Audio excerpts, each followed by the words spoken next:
The first thing we're doing is to try to encourage people to have a good understanding of the depth of our research capabilities, to have a very good understanding of our intellectual property regime and the strength of our national intellectual property regime and the reforms that we're undertaking in that area to actually still improve it further.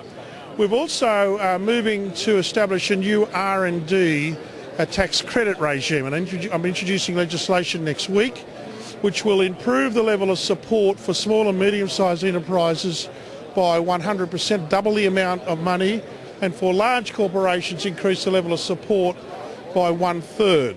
So it's our single largest support mechanism. On top of that, that's part of a suite of measures. It's complementary to a number of other issues that we're taking up, such as the establishment of a new organisation known as Commercialisation Australia.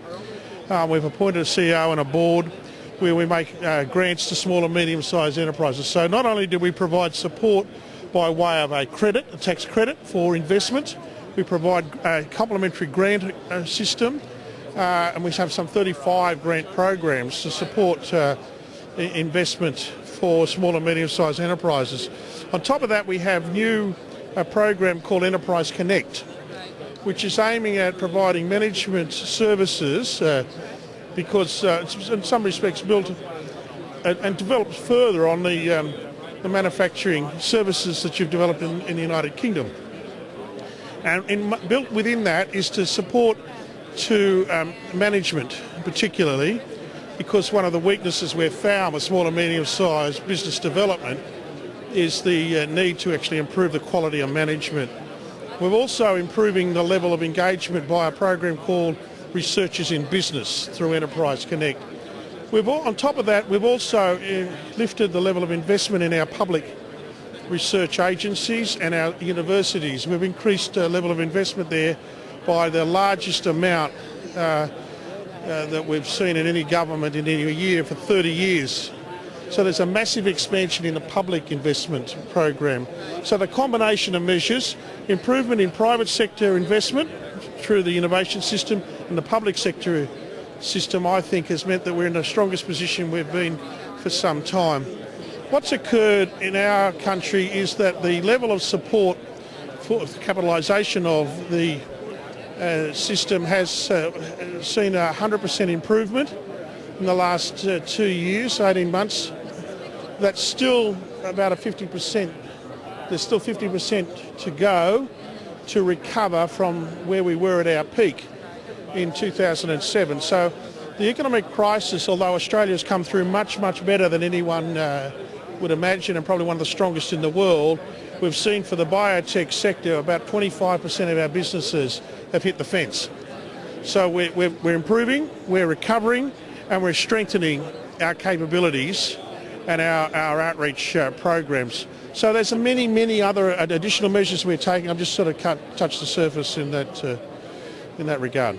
We're continuing to make investments and actually in some cases increase investments in our life sciences and our biotech sector in our state. This year, even in the toughest of times, we're able to increase what has been a very successful biotechnology investor tax credit. We increased it from $6 million to $8 million.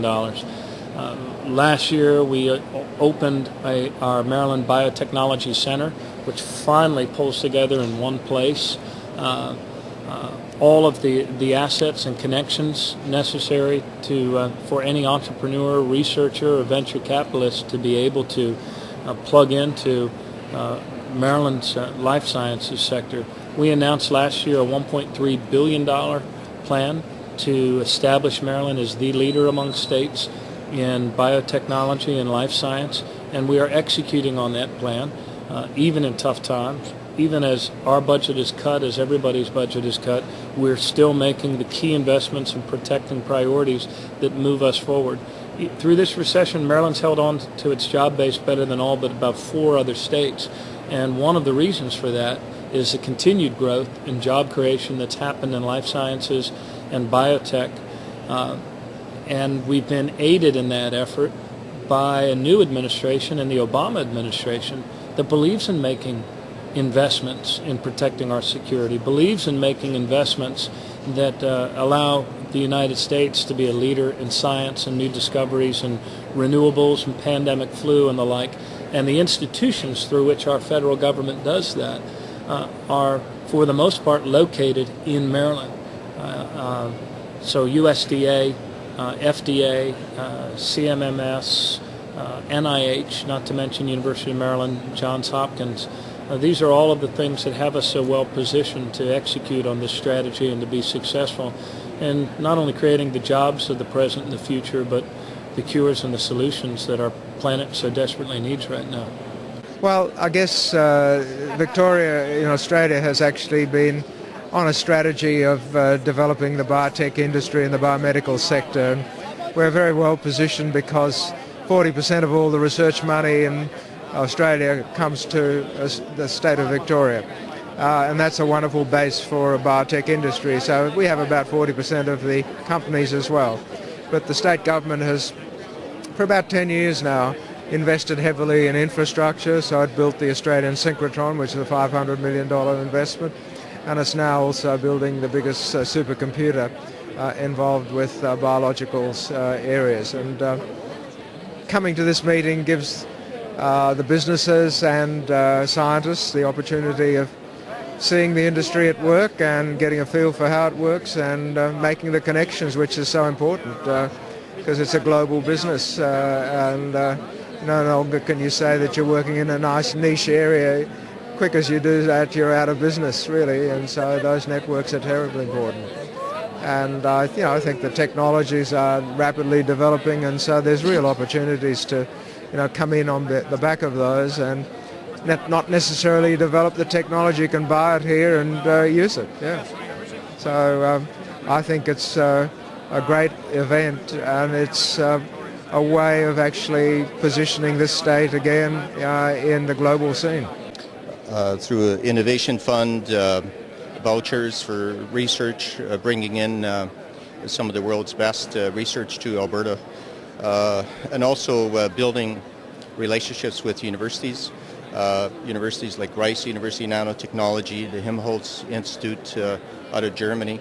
We're also just accepted and privileged $28 million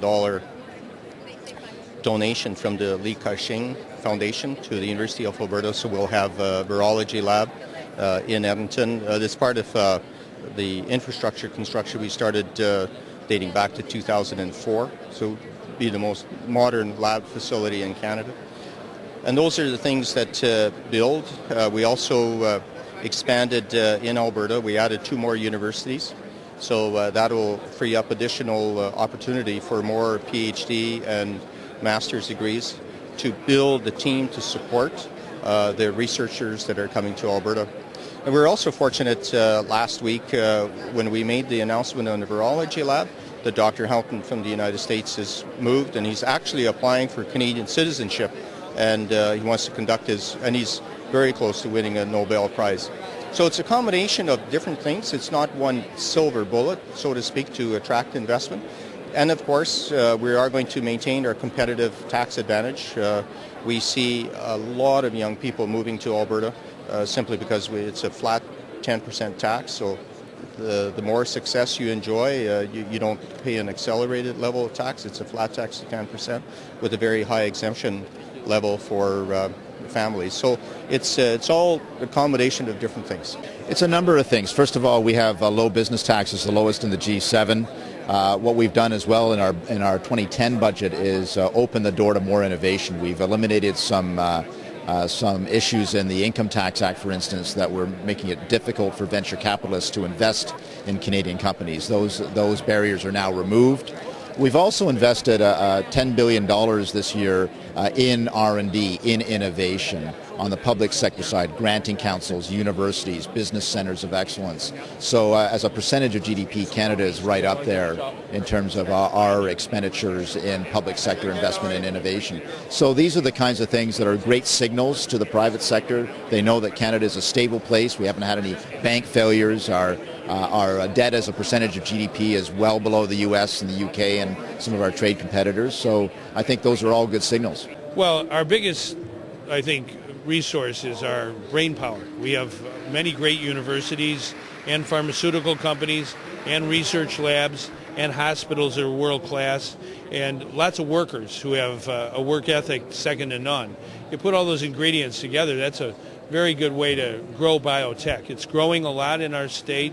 We want to heal the world, feed the world, and fuel the world. That's what biotechnology is all about, finding innovations in food and agriculture and in fuel and biofuels, and also in making sure that we have the opportunity for people to be healed by medicines that are being invented daily. Well, first of all, we have great assets, whether it's on the plant side in St. Louis or the animal side with the Animal Health Corridor on the Kansas City side. The universities that we have are really excellent research universities. Plus, we're investing in the future with our students. We've had a tuition freeze for 2 years for higher education students to make sure that people understand and appreciate that higher education and continuing education are important in the Show Me State.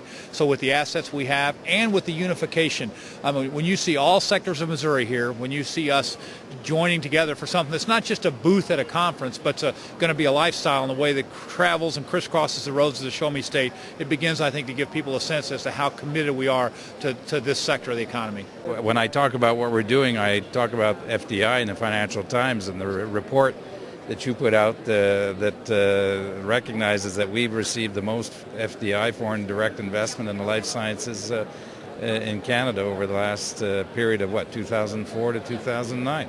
And it's directly connected to our policies on research and development, support for the industry, because there's direct support through the biopharmaceutical strategy, the policy on the development of medication, and a number of initiatives like research and innovation in which we're going to invest $1.1 billion. So we've decided in Quebec that this is our business and our core business. And it makes a big difference, because when people come to Quebec, they know that this is what we are about. We've made a choice.